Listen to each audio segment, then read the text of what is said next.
Hoy 28 de septiembre, Araceli viene por primera vez. El problema de ella es que hace años tiene un bruxismo.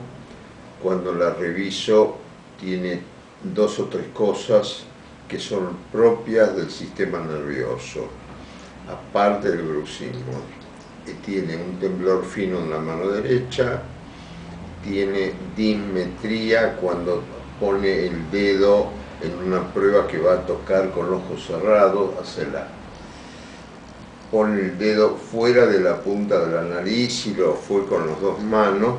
Y algo muy importante, cuando ella mira para arriba, mira a Araceli para arriba por favor, ahí los ojos tienen un movimiento lateral, que eso se llama nistagmo.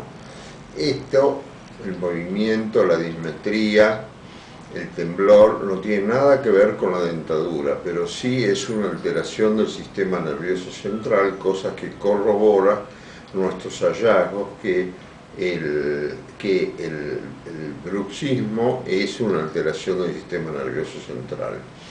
Y después, cuando yo vi la computadora, vi alteraciones de tipo funcionales que en vez de estar en las zonas posteriores del cerebro, como en todo el mundo, ella lo tiene en las áreas temporales.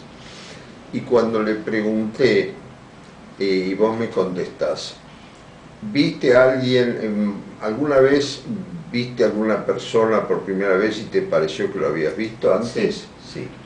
Lo otro, ¿fuiste a algún lugar y miraste y nunca habías estado ahí, creías que habías estado? También. Sí. Y lo otro, tuviste una vivencia nueva y pensaste, esto yo lo viví antes. Sí.